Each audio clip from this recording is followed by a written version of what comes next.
Now we can really start talking about with you about exports and how things have shifted over the last few weeks, and really what's going to happen now that we see the hurricane and some of those impacts.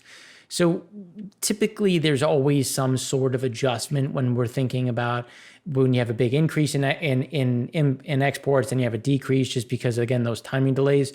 So we were expecting gasoline and distillate to see a decline, and we did expect to see a big increase in exports. This was a bigger increase in exports than we were considering, but there could have been a move to get things out and into the market before some of the hurricanes shut things down. But here, let's just break it down piece by piece. So gasoline had a little bit of a decline of 189,000 barrels a day. Distillate, 421,000. And again, some of these other pieces are always going to be those timing delays. So the total products were down about 1.1, but we did see an increase in exports of oil of about 1.2, 1.3 million barrels a day, which is a nice increase to see, something that we were expecting to see overall. The question is going to be, how are things going to shift now that Magellan just announced they're shutting another terminal? You're starting to see some terminals shut down, as we talked about earlier with what the Coast Guard has already done. And you already have boats that are moving out of the path, which we have a cool chart to kind of show how everyone's fleeing away. And these are things that are going to impact exports, not only just this week, but also next week and then the week after, depending on how much damage is caused on some of these loading and unloading facilities. And really, what are pump stations? Is there power? Do the pump stations have power? How are things moving in and out? So these are components that we're going to look at. But again, these are going to be lumpy as we start going through. But we will see declines of not only imports but also exports. Next week, as this week remains essentially a wash from Wednesday on. And here's just those export levels. So as we've talked about, we expect to hang around the 5-year average now that we're starting to see a little bit of a normalization in Latin America. We're starting to see some of those pieces within LATAM, and Europe is sending an increasing amount of gasoline into the East Coast and Pad 1, which frees up Pad 3 to really send some additional product down into the Latin America, because you're not competing with Europe to the same way as that European product is going over. Now, Europe also sends gasoline into Africa. So again, as you start to see how all these different supply chains and trade routes shift, you can start to see some benefits. So as the U.S. absorbs some more, that means that some Middle Eastern product will go into Africa, which means that the U.S. is going to have an opportunity to send more into Latin America, which will help support some of these exports over the coming weeks once we get past the noise that is really created by Hurricane Laura.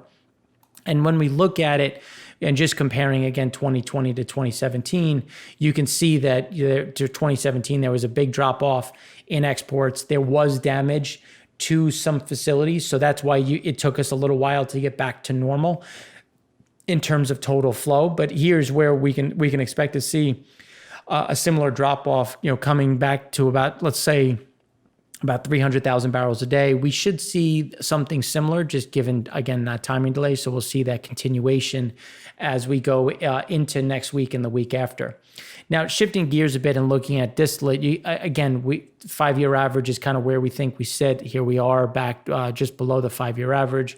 This is going to be this is going to have a little bit more pressure because Latin America hasn't seen the same type of demand increase for distillate as it's seen for gasoline. Doesn't mean that can't change over the next few weeks, just as you start to see a little bit of a normalization in some of those economies. The bigger component is going to be Europe, because typically diesel from the Gulf of Mexico heads to Europe. And we have a huge component of new flow coming from not only India, but other parts of Asia into Europe, which is going to impact our exports. So you're going to see a decent amount of weight coming into distillate exports. Now, it's not going to be enough to really push us that much lower. I think it's just going to tighten up those ebbs and flows off of the 5-year average. But it's going to create another problem because we already have so much distillate in storage. You need to clear some of this glut. So is it going to be in the form of price cuts into the market, price cuts into the U.S. market to try to drive some of this additional flow out of storage? But again, these exports, there's going to be those headwinds that we're going to expect just from, again, the seasonal level, which is something that we're going to look at in a minute. But here you can see the kind of those issues that we should expect. But again, as we go into past the weather issues and into next couple of weeks, we're going to see some of those headwinds as that additional supply comes from Asia into Europe. And just looking at those breakdowns. Now, while the gasoline delta was a little bit smaller, here you can see between 2020 and then when we look at Harvey, there was a huge drop off in exports. Now, this is something that is not only timing, but also a lot of other issues in terms of, well, what dock was impacted, what type of clean product was in specific tanks when they lost power, and how quickly did that come back on to load boats. So it doesn't mean that we can see the same drop, but it just gives you an idea that there will be an issue, there will be a timing delay, and there will be a weather-related problem as we see here.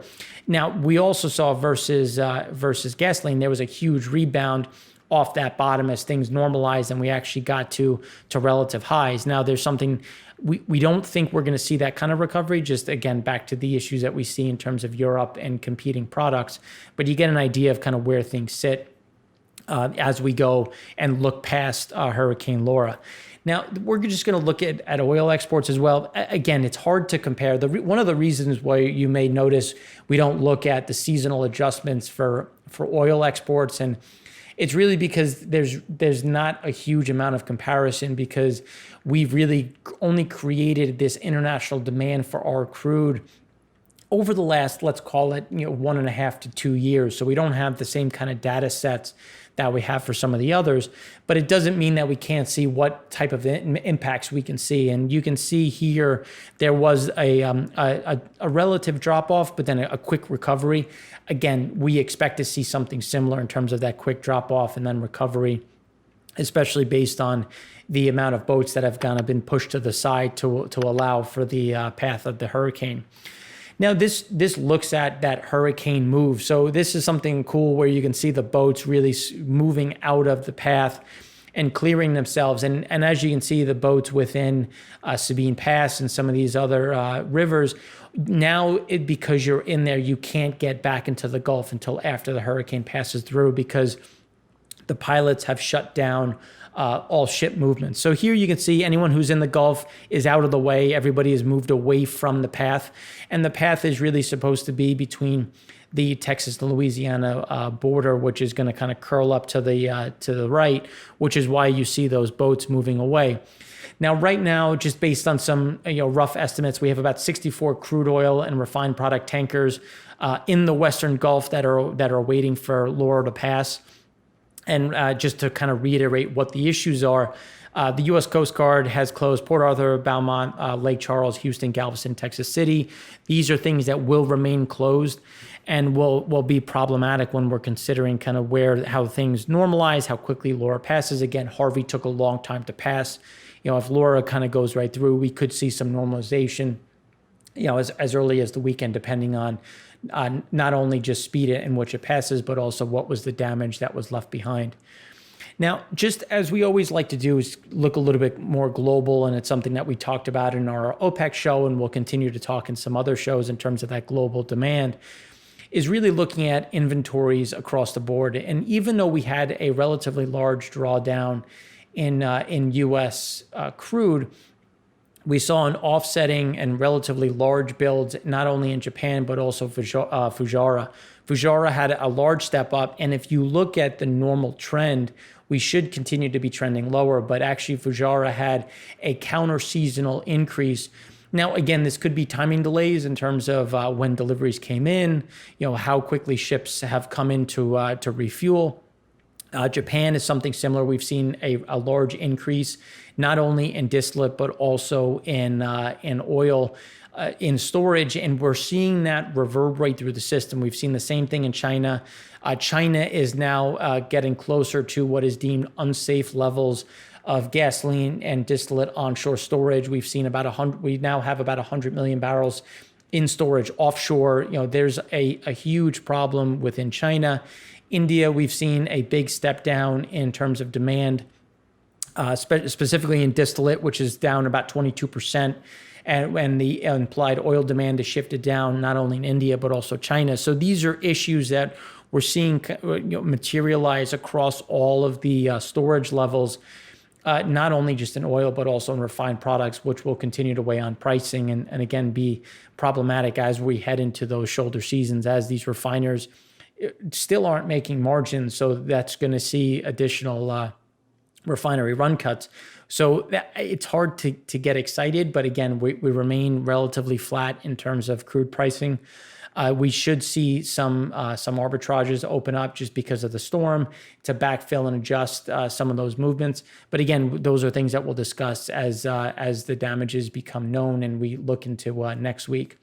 So thanks again for watching. For the rest of this week, we're going to have our economy show. And then obviously our favorite, the primary vision Frac Spread Count. We're also going to have a special update and look at rare earths. Just as we look at going into the election year, what is the relationship between the U.S. and China? How can that impact rare earths? As we look at the Green New Deal, this push for renewables and how much rare earths are really consumed by that, and really what is a rare earth and why does that matter and why should we care? And those are things that we're going to look at for the remainder of the week. So thanks again for watching.